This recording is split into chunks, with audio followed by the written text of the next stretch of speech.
Hello, welcome to the basement. Today we're going to fix this drill. So here we have my DCD796. Now the chuck on this has stopped tightening. It got really hot one time and some stuff sort of fell out from the inside, and now when I go to tighten it, it just spins freely and it doesn't move the teeth anymore inside. So what we have to do today is remove the chuck and put a new one on. Now what I'm going to show you is how to remove this, because it's not very clear.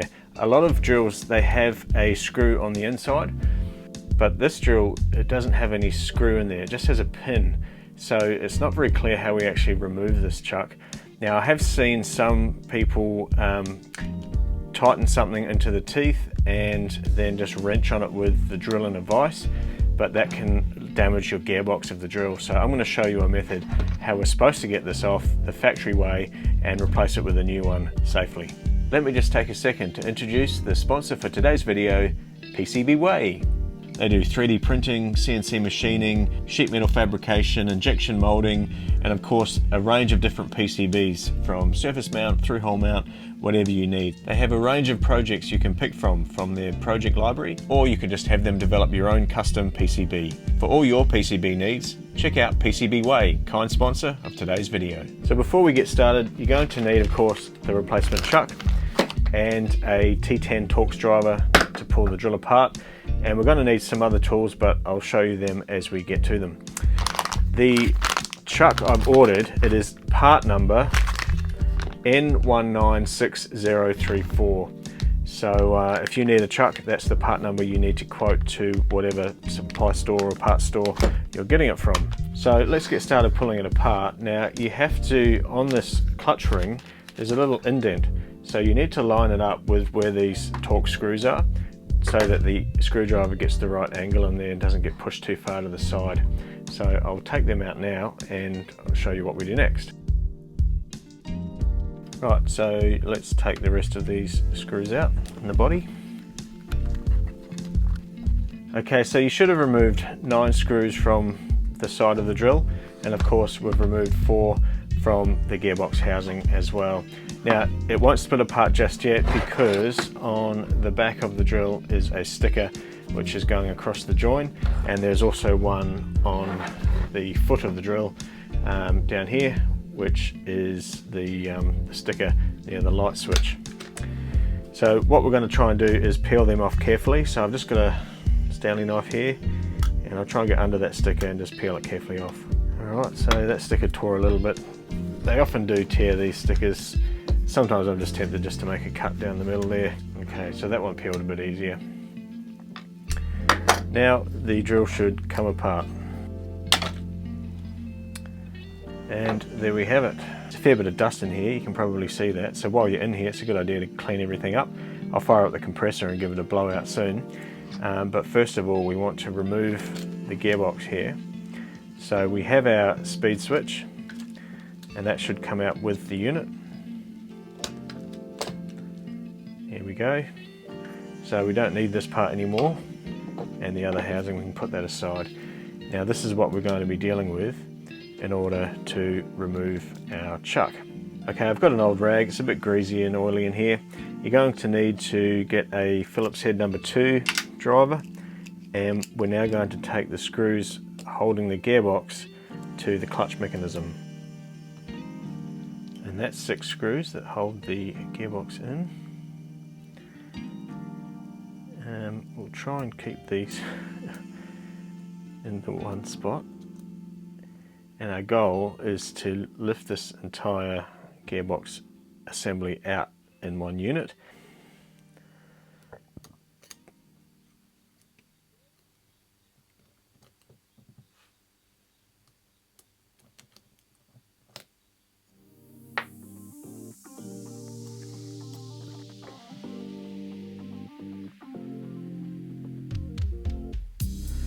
Alright, not too bad.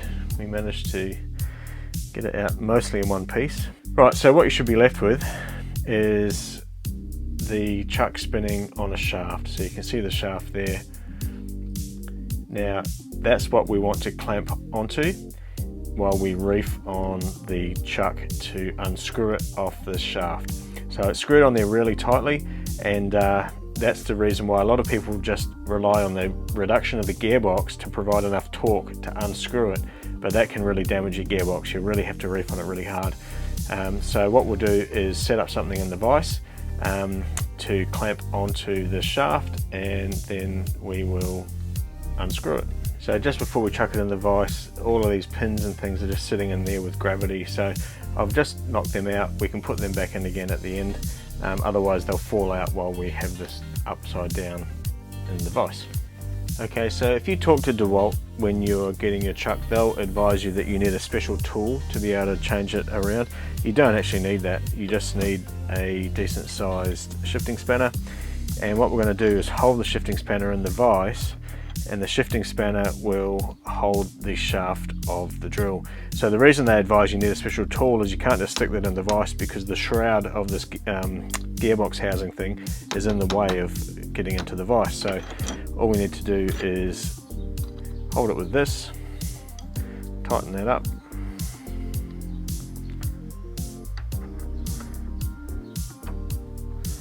okay, now the chuck's in the vise and that shaft's being held securely, we want to be able to unscrew this chuck here. So what I do is I use a great big Torx bit here. It's a Torx T55, and I tighten the teeth around these nice big chunky faces here, and then use my breaker bar just to pop that chuck off. So I'll do that now. Now remembering my chuck there's something wrong inside, so it doesn't get very tight, but I can hopefully tighten it enough that I can unscrew this chuck. So that's as tight as it will go, it just spins from there. So now what we'll do is we'll throw our breaker bar on, and this needs quite a bit of pressure, so let's break it off.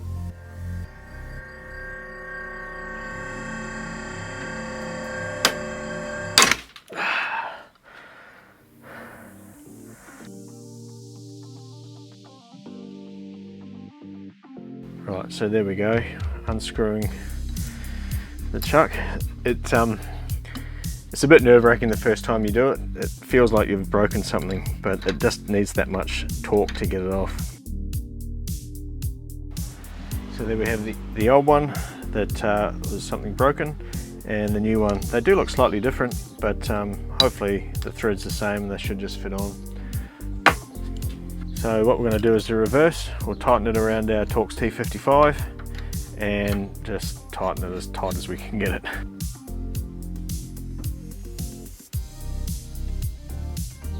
Okay, I'm happy with that.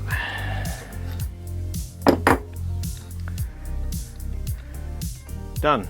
Okay, so before we put the clutch back in, these pins here, just make sure they all go back in. There's 6 of them, and they have a round edge and a flat edge. Put the flat edge down and the round edge facing up, and there's one with a little spring on it here, and that faces down. That provides the detent for the clutch ring.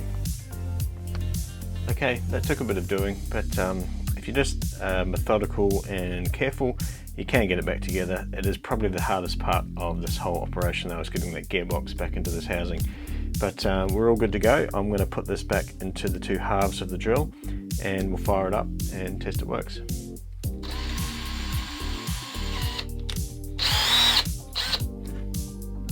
So, all fixed, everything's working. Chuck goes in, chuck goes out, chuck tightens, which is the main thing it wasn't doing before.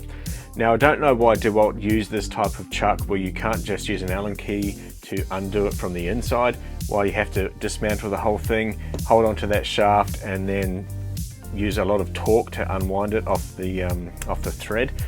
But they do for whatever reason, and this is the only way that I know to do this safely without damaging your gearbox. So the hardest thing about this operation was actually getting that gearbox back together. So if you need to do this, just take that into consideration. Just take your time, be very careful, and make sure everything goes back aligned and in the right spot. You'll know if it doesn't because it won't work. So this particular fix works on this drill, the DCD796, but also the 791 and the 790. So if you've got one of those drills and you're working out how do I swap out and change the chuck, that's how you do it. Thanks for watching. You've been in the basement. Have a great day.